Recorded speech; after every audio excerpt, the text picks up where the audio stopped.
నరసింహరావు గారు, అంటే రాష్ట్ర కాంగ్రెస్ జగన్మోహన్ రెడ్డి వెనకాల నడిచేటటువంటి పరిస్థితి ఆ సమయం వస్తుంది, ఆ రకమైనటువంటి ప్రభావం కాంగ్రెస్ అంతర్గత రాజకీయాల సమీకరణాల మీద ఉంటుందని ప్రకాష్ రావు గారు మీరు అంగీకరిస్తారా? ఒకటి రాష్ట్ర కాంగ్రెస్ లో పెప్సీ సిద్ధాంతం ఒకటి ఉంది, అధికారం ఎవరు సంపాదించి పెట్టగలిగితే తమకి వాళ్ళు పక్కనే నిలుస్తారు. సోనియా గాంధీ సంపాదించి పెట్టగలిగితే జగన్మోహన్ రెడ్డి గారు అధికారాన్ని కాంగ్రెస్ సంపాదించి పెట్టగలిగినటువంటి శక్తి సామర్థ్యాలు ప్రదర్శిస్తున్నారు. ప్రాతిపదిక ఏర్పరచుకుంటున్నారు. వాళ్ళు ఇంకా మొన్నటిదాకా చాలా అహంభావంతో ఉండేవారు, అసలు పెద్ద పట్టింది కాదు, వాళ్ళు కొంత ఆత్మవిశ్వాసం కనపడుతుంది ఆయనలో. పైగా ఇది అసలు ఏంటో రాజకీయ తడపటాయింపులతో సాగింది ఈ యాత్ర. మొదలే తడపటాయింపులు, అనేక తడపటాయింపులు, అనేక నెలల తర్వాత ఓదార్పు యాత్ర పెట్టుకుని ఓసీ గారిని కలవాలా, డి శ్రీనివాస్ కలవాలా, అందరితో కలిపిపోవాలా లేదా అన్న భావనతో సతమతమని ఇప్పుడు బయలుదేరారు. ఇంతవరకు ఇప్పుడు ఇష్టమయ్యాకల్లా కడపలో ఆత్మహత్య చేసుకున్న వాళ్ళని పరామర్శించే పని, పక్కన చిత్తూరు జిల్లాలోని కర్నూలు జిల్లాలో పరామర్శించే పని, దీన్ని ఒక రాజకీయ యాత్రగా లేక ఓదార్పు యాత్రగా ఇది పెట్టుకోవాలనుకుని మంచి ఆలోచన. నేనట్టుగా కడప లేకపోతే చిత్తూరు లేకపోతే రాయలసీమ మరో చోట కానీ పశ్చిమ గోదావరి జిల్లాను ఎంచుకోవడంలో మీకు ఏమన్నా ఒక అంటే దీని వెనకాల ఒక వ్యూహం, ఒక ఆలోచన అంటే ఏదో తెలుసుకోవాలి కాబట్టి ఏదో తెలుసుకోవాలి. ఆ దగ్గర జిల్లాలు కాబట్టి పశ్చిమగోదావరి జిల్లా జనవరిలో దిగారు, కృష్ణా జిల్లాలో ప్రారంభించవచ్చు. పశ్చిమగోదావరి జిల్లాలో ఇంటి తెలుసుకున్నారో కానీ ఏదో తెలుసుకోవాలి కాబట్టి తెలుసుకుంటే దాని అంతా పెద్ద వ్యూహం కూడా అనుకోకర్లా. కానీ విషయం ఏంటంటే నేను అసలు ఒక స్ట్రైట్ గా వాళ్ళ కొంత ఆత్మవిశ్వాసం కనపడుతుంది ఆయన కదలికల్లో కానీ మాటల్లో కానీ కానీ ఇంకా నాయకత్వ లక్షణాలు ఆయన పుణికి పుచ్చుకోవాలి. ఒక ప్రాతిపదిక ఏర్పడింది. నాయకుడికి ఎదగాల్సిన అవసరం చాలా ఉంది, అందరూ కలుపుకోవాల్సిన అవసరం చాలా ఉంది. అలాగే మొట్టమొదటిసారిగా ప్రయత్నం చేశారు చీఫ్ మినిస్టర్ గెలుస్తాయి. ఆయన ఒక నాయకుడు తను అనుకుంటా చీఫ్ మినిస్టర్ ఏదన్నా తనకు పదవి రాలేదని ఉక్రోషమే కనపడింది ఇప్పుడు దాకా కూడా. ఇవాళ చీఫ్ మినిస్టర్ కూడా కలిసి ఆయన రియాలిటీని అంగీకరిస్తున్నారు, క్రమక్రమంగా వాస్తవ పరిస్థితి అంగీకరిస్తున్నారు. తండ్రి నుంచి ఆస్తితో వారసత్వంగా అధికారం వారసత్వంగా రాదు, నాయకత్వం వారసత్వంగా రాదు, నాయకత్వంలో ఎదగాలి, సొంత నాయకత్వ లక్షణాలు బయట కనపరచాలి, ప్రజలు అభిమానం పొందాలి. అభిమానం పొందినప్పుడు ఎవరైనా నాయకులు తగ్గే స్కోప్ ఉంటుంది. ఈయన కూడా ఆ ప్రయత్నం సాగిస్తే మొదలుపెట్టారు. ప్రాతిపదిక ఏర్పడినందుకు ఆయన కూడా కాంగ్రెస్ నలుగురిని కలుపుకొని పోయేటటువంటి ధోరణి, ఆ రకమైనటువంటి ఆలోచన కనపడుతుంది. కనపడే ఆస్కారం ఏర్పడింది. ఇప్పుడు అందరినీ కలుపుకోకపోతే గత్యంతో లేదు, అందరూ కలుపుకోవాల్సింది అన్న భావన జనంలో ఇప్పుడు తెలియదు. ప్రజలకు ఎవరైనా సరే ప్రజలకు వెళ్ళినప్పుడు ఆ ఆలోచన ధోరణి మారిపోతుంది. రాజశేఖర రెడ్డి గారు కూడా పాదయాత్ర చేసి ఆయన ఆలోచన ధోరణి వేరు, పాదయాత్ర చేశాక ఆలోచన ధోరణి వేరు. అందుకని ఆయన గుండె స్వభావంలో ప్రశాంత స్వభావం అందరినీ కలిగిపోయే స్థితి వచ్చింది రాజశేఖర రెడ్డి గారు కూడా.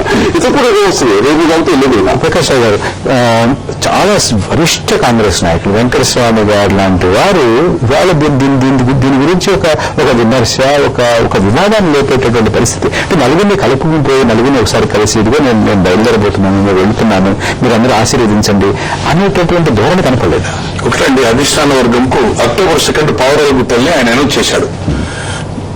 నన్ను మా నాన్న చనిపోయిన తర్వాత పులివెందులు కానీ హైదరాబాద్ కానీ కొన్ని లక్షలాది జనం వచ్చారు.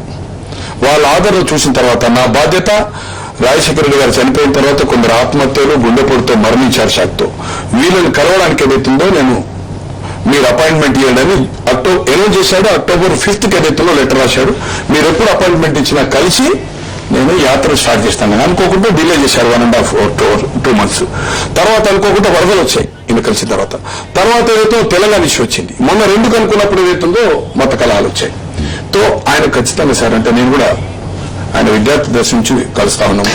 జీ వెంకటస్వామి గారు వివాదం సార్, జీ వెంకటస్వామి ఏదైతుంది సార్ అందరికంటే ముందు అంటే నేను అనుకుంటే శవదానం జరగలే 4వ తారీఖు నాడు, ఎక్కడ 4th నాడు జరిగాల్సి కదా అక్కడ సార్.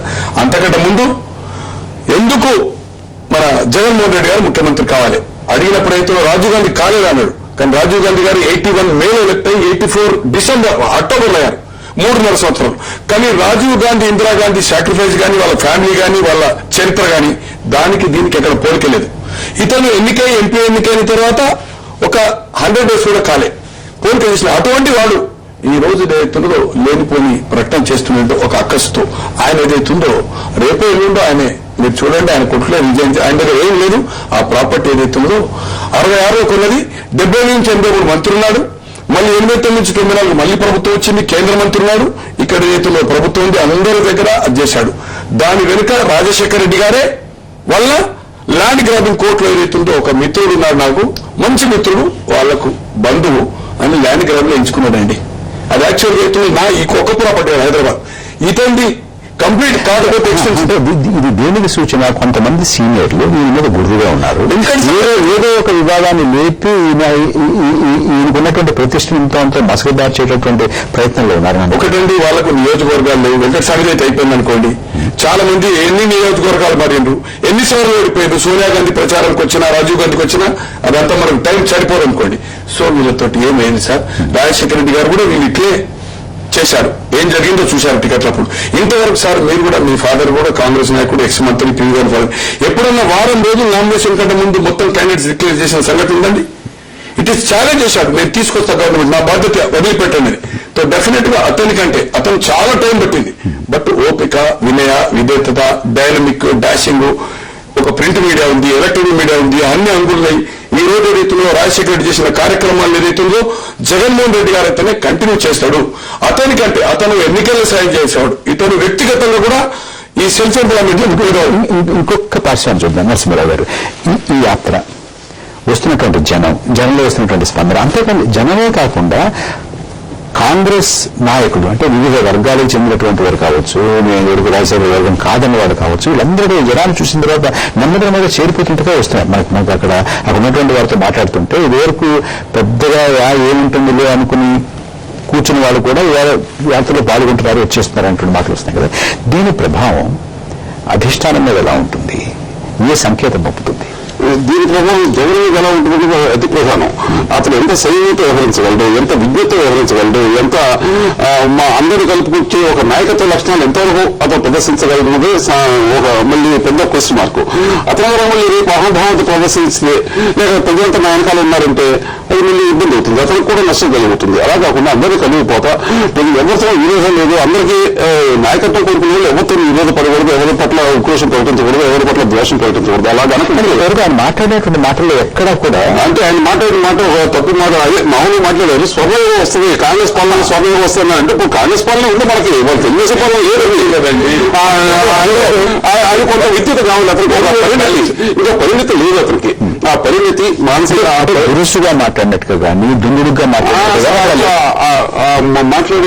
ఆస్కారం కూడా లేదు. ఇప్పుడు రామకృష్ణ వెళ్తున్నారు అంటే స్వర్ణయోగ పాలన వస్తుంది కాంగ్రెస్ పార్టీలో స్వర్ణయోగం వస్తుంది అంటే తప్పు విమర్శించినట్టు అంటే పరోక్షంగా రోసయ్య గారి ప్రభుత్వం విమర్శిస్తారు. రోసయ్య గారి ప్రభుత్వం అయితే రాజయోగ పాలన అన్నట్టు స్వర్ణయోగం వస్తుంది, ఇంకా సబు కాదు. అందుకే మనం చేయడం, అదే విశ్లేషణ చేయడం మాది ఏదైనా ఉద్దేశం లేదు సార్.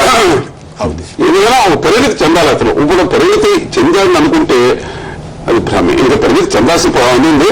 అతను వాళ్ళ పరిణితి చెందేలాగా పెద్ద నాయకుడు అతను పొగిడి అతను నాశనం లేదు, అతను భవిష్యత్తును దెబ్బతిని కూడా. నా ప్రశ్న ఏంటంటే అధిష్టానం ఈ యాత్రను ఎలా చూస్తుంది? అధిష్టానం పెద్ద ఇతను జనంలో బలం అంటే అంతకుముందు ఏదో రాజశేఖర రెడ్డి గారు పోయారు కాబట్టి ఆ ఉన్నటువంటి ఆ దుఃఖంలో చాలా మంది బయటకు వచ్చి ఈయన గురించి మంచిగా మాట్లాడారు. కానీ 6-7 నెలల తర్వాత కూడా ఇంతమంది జనం వస్తున్నారు, ఇంత ఇది వరకు ఈయన మీద ఏర్పరచుకున్నటువంటి అభిప్రాయం కొంత మారే అవకాశం ఉంది. అదే రీతికి జనంలో ఇప్పటికీ బలం ఉంది, ఇప్పుడు కూడా నాయకత్వంగా ఇతన్ని ఇష్టపడుతున్నారు జనం. కాంగ్రెస్ శ్రేణుల్లో కూడా చాలా ఉత్సాహం నింపుతున్నాడు అనేటువంటి మాట అనుకునేటువంటి అవకాశం ఉంది. అవకాశం తప్పకుండా ఉంటుంది. కానీ ఒక తెలియ విషయం చెప్పాలి, ఎక్కడో దూరాన్ని నక్షత్రం నుంచి కాంతికి ఏర్పడి కొన్ని సంవత్సరాలు పడుతుంది. అలాగే ఈ విషయం అధిష్టానికి తెలుస్తాయి, వాళ్ళు సింక్ అవుతాయి, వాళ్ళు అవగాహన చేసుకుంటాయి, చాలా కాలం పడుతుంది. సంవత్సరం దాకా పడుతుంది, సంవత్సరం 2 సంవత్సరాలు 6 నెలలు ఎంతకాలం పట్టచ్చు. వీటికి తెలుసుకుంటే స్కోప్ లేదు. వాళ్ళు ఆ పెట్టే కాలంలో మళ్ళీ ఉండాలి. ఇక్కడ మొదలైన కార్యం అలా 40 సంవత్సరాలు లెక్కిస్తున్నారు సార్. ఖచ్చితంగా రాబోయే సెప్టెంబర్ మున్సిపల్ ఎన్నికలు జరుగుతాయి. తర్వాతనే మళ్ళీ జూలై ఆగస్టుగా పంచాయతీ ఎన్నికల్ని రాష్ట్రంలో ఏ ప్రాంతాలుగానైతుంది ఏకకంఠంతో వీరు వారు అని కాదు, ఈ గ్రూప్ అని కాదు, ఖచ్చితంగా is the star campaigner. Srikakulam to Chittoor, Anantapur to Adilabad వరకు చూడండి ఎత్తున మన మున్సిపల్ ఎన్నికలు కూడా పూజ చేశాను. Now is the star campaign. రాష్ట్ర కాంగ్రెస్ లో ఒక కేంద్ర బిందువుగా జనాకర్షణ కలిగినటువంటి నాయకుడుగా స్థిరపడేటటువంటి దానికి సన్నాహాలు జరుగుతున్నట్టుగా అనుకోవచ్చు. అంటే ఒకటి ప్రజాభిమానంలో ఎప్పుడు స్థిరం ఉండదు. వాళ్ళన్న ప్రజాభిప్రాయం వైపు లేకపోవచ్చు. మన ఎన్నికలకు చిరునీకు ప్రజాస్పందన తర్వాత లేదు. ప్రజాభిప్రాయం స్థిరంగా ఉండదు. ఆ స్థిరంగా ఉండాలంటే ఈయన నాయకత్వ లక్షణాలు ఉండాలి. ఈ నాయకత్వ లక్షణాలు పెంపొందించుకోవాలి. అప్పుడు మాత్రం అది స్థిరంగా ఉంటాయి. పెరుగుతానికి స్కోప్ ఉంటుంది. అంతేకాదు వాళ్ళున్న ప్రజాభిప్రాయం చూసి ఎవరో మోసపోదు, అతను కూడా తలపొలకలు ఇవ్వకూడదు, దాన్ని చూసి తప్పుకూడదు, పట్టకూడదు. మనం చర్చను ముగించుకుందాం. నరసింహరావు గారు, ప్రకాష్ రావు గారు మా స్టూడియోకి వచ్చినందుకు మీ విలువైన అభిప్రాయాలు తెలియజేసినందుకు ధన్యవాదాలు. నమస్తే ఆంధ్రప్రదేశ్.